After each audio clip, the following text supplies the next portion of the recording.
આ કાર્યશાળા પ્રદેશ પ્રમુખ માટે નિષ્ફળ સાબિત થાય છે, શું કારણ લાગે છે આપને?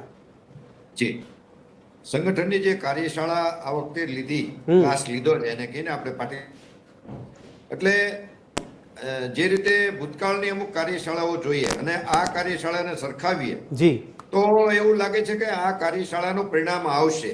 અચ્છા. ભૂતકાળમાં આપણે જોયું જેમના પ્રદેશ ઓબ્ઝર્વર ભૂપેન્દ્ર યાદવ પણ લગભગ 2 વખત આવી ગયા અને ત્યારે પણ જાહેરાત થશે એવી અટકળો હતી, પરંતુ એની કોઈ જાહેરાતો નથી થઈ. ઓકે.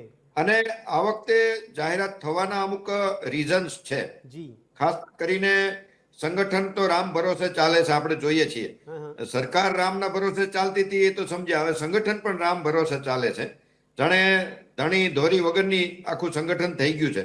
જિલ્લાઓમાં પ્રમુખોની નિમણૂક થઈ છે, પરંતુ એનું જે સંપૂર્ણ નિમણૂકો સંગઠનની થવી જોઈએ એ પણ નથી થઈ.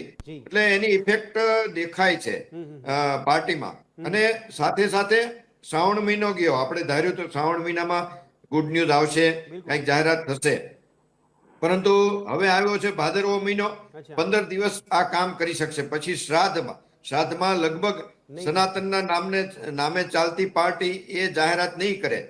એટલે માટે જો ચાલુ 15 દિવસમાં જ એટલે જાહેરાત આજે જે રીતે મોદીજીનો ઉત્સાહ જોયો આપણે, એમની જે જાહેરાતો ને બધું, એટલે મોદીજી લગભગ આ 2 દિવસમાં જાહેરાત કરાવીને જ જશે. મોદીજી ભલે કાલે નીકળી જાય પણ જાહેરાત નક્કી કરીને જશે એવું દેખાય છે. જો અત્યારે ન થાય તો સમજો સંગઠન ઘોડું છે દશેરા એ દોડે, એટલે દશેરા થોડો દૂર થઈ જાય.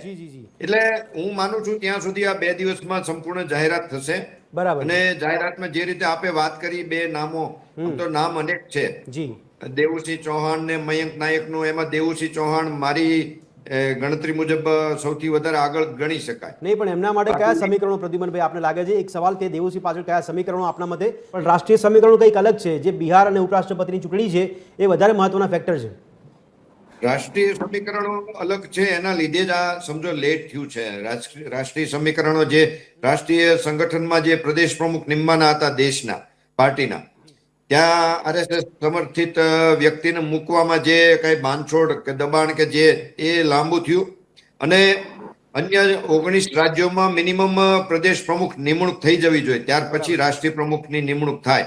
એ પણ ટેકનિકલ બાબત બીજેપી હવે પૂર્ણ કરી છે. હવે એમાં ભલે અત્યારે ગુજરાતના પ્રદેશ પ્રમુખની નિમણૂકની જરૂરિયાત નથી, પરંતુ આપણું ગુજરાતનું સંગઠન જે રીતે વીર વિખેર થયું છે, એક બાજુ ભલે આપણી પાસે મૃદુ ને મક્કમ સીએમ સાહેબ છે, સત્યનિષ્ઠ સીએમ સાહેબ છે, પરંતુ એમની વહીવટી પકડ ઓછી થઈ રહી છે. આપણે દેખાય છે શાસનમાં અનેક એવા પ્રશ્નો ઉભા થયા છે કે એમની વહીવટી કુશળતા ઉપર પ્રશ્ન થયા છે. એમની સત્યનિષ્ઠા ઉપર પ્રશ્ન નથી થતો, પરંતુ વહીવટી કુશળતા અનેક બાબતમાં દેખાય છે. એવા અનેક બાબતો છે કે હવે પ્રદેશ પ્રમુખની નિમણૂક એમણે કરવી જરૂરી છે. અને પાટીદાર સમાજની વાત કરીએ, હમણાં બીજેપીની વાત કરી, તો બીજેપી બ્રાહ્મણ, જૈન ને પટેલ, એમાંથી હવે બ્રાહ્મણ ને જૈન નથી બાદ બાકી થઈ છે, ચોક્કસ છે. પટેલનું પ્રભુત્વ છે અને ઉમેરાણા છે, એમાં ઓબીસી અને કોળી ઠાકોર, આ જે નવા સમીકરણો ઉમેરાણા છે પાર્ટીમાં. આવનારા જે પ્રદેશ પ્રમુખ થશે એ ખાસ કરીને આ ઓબીસી અથવા તો કોળી ઠાકોર સમાજમાંથી આવશે. કોળી ઠાકોર સમાજ પણ ઓબીસી માં જ આવે છે, પરંતુ કોળી સમાજની એક અલગ પોતાની માંગણી છે, એટલે એમાંથી પણ આવી શકે. અને પાટીદાર સમાજમાંથી જે નામ છે 2, મહેશ કસવાલા અને કૌશિક વેકરિયા, એ જે નામ અત્યારે ચાલુ થયા છે, પરંતુ પાટીદાર સમાજ પોતાનો સીએમ ચહેરો જતો નહીં કરે, એટલે પોતાની માંગણી પ્રદેશ પ્રમુખમાં એ જતી કરશે, હું માનું ત્યાં સુધી. અને આવનારા સમયમાં કદાચ સીએમ સહિતના જે ફેરફારો કરવાના છે એ ફેરફારો થશે. એટલે પાર્ટીની પાસે અનેક એવા જેને કહેવાય ને કે કામ છે, પ્રોબ્લેમ્સ છે, કનેક્ટેડ પ્રશ્નો છે, એના લીધે આ પ્રદેશ પ્રમુખનું નિમણૂકમાં લેટ થાય છે. હાજી, પણ કાર્યકર્તાઓમાં ઉત્સુકતા છે, નેતાઓમાં ઉત્સુકતા છે, તો કઈ દિશામાં ભારતીય જનતા પાર્ટી આ કાર્યકર્તાઓને લઈ જાય છે? પ્રશ્ન વ્યક્તિને શોધવામાં નથી, તો પણ કયા ઘરો પોતાનો વ્યક્તિ પોતાનો જે કયાગ્રહ વ્યક્તિ પ્રમુખ હોય કે સીએમ હોય જી એ જે મૂળભૂત મોડેલ છે એ શોધવામાં થોડી લેટ છે. ઓકે કેમ કે જે માણસ ટકોરા મારીને મૃત્યુ ગોતવાનો છે અને પાછો કાયમી સેટ ન થઈ જાય એ એના એક લિમિટમાં બરાબર. એનો શાસન ચલાવે હા. એ પ્રકારનો વ્યક્તિ ગોતવાનો છે, એના લીધે લેટ છે. અચ્છા આપણે બીજેપી હર હંમેશ આશ્ચર્યજનક જ નિર્ણયો લે છે, આપણે જોઈએ બિલકુલ છીએ. બિલકુલ હા આપણે સનાતન ધર્મના આધારે આવેલી પોતે સત્તા ઉપર આવ્યા છે, જી પરંતુ મુખ્ય વહીવટ શાસનમાં કોણ છે? તમે બધી રીતે જોઈએ તો જેને લઘુમતી આપણે કહીએ, સીઆર yes. પાટીલ સાહેબ મરાઠી છે, જી આપણે ગુજરાતમાં તે લઘુમતી છે. જી એમનો ફાયદો ભલે ગુજરાતમાં મળ્યો છે, ચોક્કસ એમણે રેકોર્ડજનક સીટો મેળવીને પાર્ટીને જીતીને આપી છે, પરંતુ આપણે મહારાષ્ટ્રમાં એનો મોટો સીધો ફાયદો ક્યાંય હોવો જોઈએ એવું નથી. હા એવું જ જેને આપણે બીજેપી એનો એક પૈકી છે જૈન સમાજ, એમાંથી હર્ષ સંઘવીજી આવે છે, પોતે લઘુમતી સમાજમાંથી આવે જી છે. જી જી જી એટલે બહુમત સમાજ જે છે હા. એનો સીધો વહીવટી શાસનમાં સીધો રોલ ઓછો છે. એ પણ એક આશ્ચર્યજનક નિર્ણય પાર્ટીના આપણે જોવા મળે છે. બરાબર છે એટલે જે કોઈ વ્યક્તિ આવશે હવે એને હવે સ્ટ્રોંગ વ્યક્તિત્વ હશે,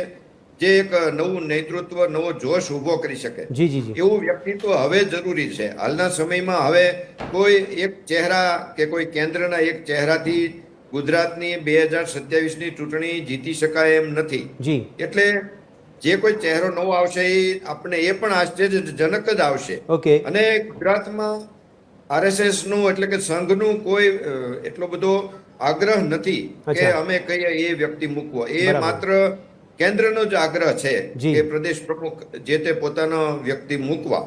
યસ એટલે ગુજરાતમાં એ તો તકલીફ નથી, હમ પરંતુ સાથે સાથે પાર્ટી હવે એ પણ જોવાનું છે. માત્ર આવી કાર્યશાળાઓ, શિબિરો, ટ્રેનિંગ ને બેનર લગાવતા કાર્યક્રમ હમ એમાંથી લોકોને બહાર કાઢવો અને સત્તાના પોતાનો હિસ્સો સત્તામાં ભાગીદારી દેવી એવો પણ નાનામાં નાના સિનિયર કાર્યકરો, નાના કાર્યકરો તો ખરા, સિનિયર કાર્યકરો ઈચ્છે છે. બિલકુલ જે આપણે જોઈએ છીએ અનેક એવા જેને કહેવાય બોર્ડ નિગમોની નિમણૂકો બાકી છે, બરાબર અનેક કોંગ્રેસી મિત્રોને લઈ આવ્યા છે જી પક્ષમાં.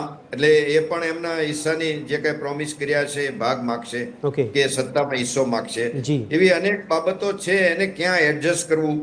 નવી 2-3 સમજો જ્ઞાતિ સમૂહ સંગઠિત થઈને વધારે આગળ આવી રહ્યા છે, Yes. પોતાના માંગણી કરી રહ્યા છે. જી, જી. એટલે પાર્ટી અનેક બાબતોથી ઘેરાયેલી છે. બિલકુલ અને બીજી બાજુ ઓબીસીમાં કોંગ્રેસે પ્રમુખ ઓબીસી મૂક્યા છે, યસ અને ગોપાલ ઇટાલિયા એક આમ આદમીના એક પાટીદાર યુવા નેતા એક નવી જ ઓળખ ઊભી કરી રહ્યા જી છે. જી જી એટલે એવા અનેક સમીકરણો નવા બની રહ્યા છે. જી. અને બીજી બાજુ હિન્દુત્વ નબળું થઈ રહ્યું છે Okay. ક્યાંક ને ક્યાંક હાલના સમયમાં. હા. હજી આવનારા સમયમાં એ મજબૂત પણ કરી નાખશે, કેમ કે પાર્ટીની એક થિયરી છે, હમ એના નવા એવા ઇસ્યુ આવશે, નવા એવા નવી નવી વાતો આવશે જી કે હિન્દુત્વ આપોઆપ નવું ખીલી ઉઠશે. બરાબર છે અને એ આવનારા સમય આપણે બતાવશે ગુજરાતને. હાજી. ભાઈ આપને શું લાગે છે? આપે કીધું કે 2 દિવસમાં થઈ શકે એવી શક્યતા આપ સેવી રહ્યા છો, પણ એ વાત કરી પંડ્યા સાહેબે. પ્રયોગો તો જોઈએ તો અત્યારે તો સીએમ પદમાં પણ થાય કદાચ, અને પ્રદેશ પ્રમુખમાં જે કરવાના છે અત્યારે નિમણૂક, એમાં પણ નવો પ્રયોગ થાય. જી એટલે અને મિનિસ્ટ્રીમાં પણ થશે. એવા અત્યારના હાલના સમયની જરૂરિયાત છે. જે રીતે પાર્ટીની શાસનની જે સ્થિતિ છે એ જી. જોતા જી નવા પ્રયોગો પાર્ટીએ કરવા જ પડે એમ છે. આશ્ચર્યજનક જે વાત કરીએ તો યસ યસ એમાં આપણે અત્યારે ભલે પ્રદેશ પ્રમુખ તરીકે દેવુસિંહની કદાચ શક્યતા કહીએ કે મયંક નાયકની કરીએ, પણ કદાચ એનાથી વિશેષ જે તે સમયે પાર્ટીએ નરેન્દ્ર મોદીને એક નવા પ્રયોગ તરીકે કેશુભાઈની જગ્યાએ મૂક્યા હતા. બરાબર એ પ્રકારનો કોઈ નવો પ્રયોગ પ્રદેશ પ્રમુખમાં અને ભલે પણ અત્યારે પ્રદ્યુમનભાઈ ક્રાઇટેરિયા તો ધારાસભ્ય સંસદ સભ્યમાંથી જ બોલાવાય છે ને, ક્રાઇટેરિયા તો એનાથી બહાર તો હોતો નથી. હા, એ વ્યક્તિ છે ધારાસભ્ય, સંસદ સભ્ય કે રાજ્યસભાના સભ્ય, જી. એ એનાથી બહારના વ્યક્તિ નહીં હોય. બિલકુલ. અને હાલમાં કોઈ સંઘનું રીતે એવો આરએસએસ નો કોઈ સિનિયર વ્યક્તિ ગુજરાત માટે તો દેખાતા નથી Yes. કે જેમની એમની પોસિબિલિટી દેખાય. જી જી જી એટલે જે કાંઈ હશે એ હશે આ અત્યારના જે નેતાઓ છે એમાંથી. હા, બિલકુલ. પરંતુ કદાચ આપણે જોઈએ તો કોઈ એવરેજ યુવા વ્યક્તિ ને પણ મૂકવામાં આવે. યસ યસ હાજી. યસ ના પણ આપને એવું કેમ લાગે છે કે 2 દિવસની મુલાકાત છે એટલે કદાચ ડિક્લેર થઈ જાય એવું કેમ આપને લાગી રહ્યું છે? ખાસ તો એક તો ઘણું લંબાયું છે અને જી. આપણે જે વાત કરીએ છીએ પાર્ટીની સંગઠનની પરિસ્થિતિ થોડી નબળી પણ થઈ છે. ઓકે. અને બીજું એક તો આપણે ભલે માનતા ન હોય પણ છતાંય ઇનડાયરેક્ટ માને છે કે ભાદરવા મહિનાના અત્યારના શરૂઆતના 15 દિવસમાં જી. જાહેરાત થઈ જાય. Yes. પછી કોઈ જાહેરાત થાય તો શ્રાદ્ધમાં ચાર્જ પણ લેતા નથી. પણ પ્રદ્યુમનભાઈ હમણાં જેમ જયવંતભાઈ કીધું એવી શક્યતા ભાઈ કેટલી છે કે CR પાટીલની પકડ જબરદસ્ત બેસી ગઈ છે તો કદાચ નવા પ્રદેશ પ્રમુખ આવે તો એવી પકડ જમાવી ના શકે ટૂંક સમયમાં? હા, પોસિબિલિટી છે. CR પાટીલની જે રીતે એને પોતે જ MP તરીકે અને પોતાનું જે આખું સંગઠનનું અને બૂથનું જે આખું લેવલનું સંગઠન એમનું પોતાનું ડેવલપ કરેલું હતું જી, જી. પોતાના હા. વિસ્તારમાં. Yes. એ બૂથ લેવલનું જે સંગઠન એમને આખા રાજ્યમાં જે રીતે સ્પ્રેડ કર્યું અપનાવ્યું બિલકુલ. અને સફળ થયું. એટલે એ પ્રકારના જોઈએ તો નેતાઓ ઓછા છે જી. કે સંગઠનની માસ્ટરી હોય. ભલે આપણે કહીએ છીએ ઓછા છે પણ પાર્ટીને ખ્યાલ હશે, પાર્ટી એમાંથી શોધી શકશે.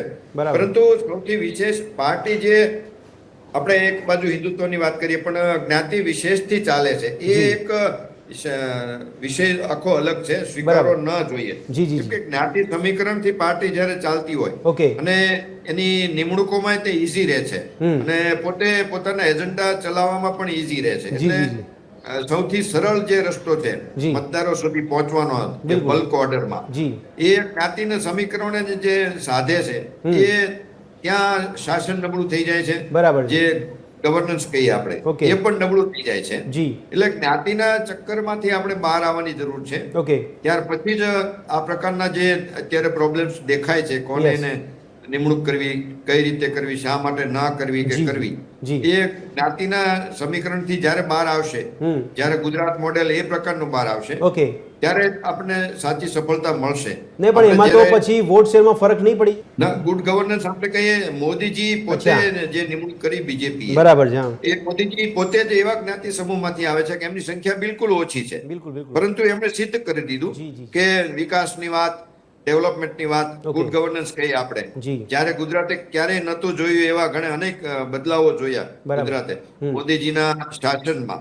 એ પ્રકારના શાસક કોઈ આવે, જી. આપણે જ્ઞાતિ સમીકરણોથી હટીને આવે, દૂર બરાબર છે. એને આપણે એક બાજુ રાખીએ Yes. કે સક્ષમ વ્યક્તિ આવે, જી. પરફેક્ટ વ્યક્તિ આવે જેને સંપૂર્ણ ગુજરાતને એનો ફાયદો થાય.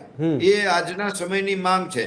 જ્ઞાતિ સમીકરણના ચક્કરમાં આપણે જોઈએ છીએ જેનાથી ના, ગુજરાતને જ નુકસાન થાય છે. બરાબર છે. યસ. એટલે અનેક રાજ્યો આપણા અહીંના ઉદ્યોગો હવે લઈ રહ્યા છે, બીજા રાજ્યોમાં સેટ થઈ રહ્યા છે. ઓકે. એટલે આવનારા સમયમાં ગુજરાતની સામે યુપી ને એમપીઝ પણ ઇન્ડસ્ટ્રીઝમાં કોમ્પિટિશનમાં આવશે બરાબર તો છે. આપણે જોઈએ છીએ. જી, જી. એટલે સક્ષમ વ્યક્તિની જરૂર છે Okay. શાસન માટે.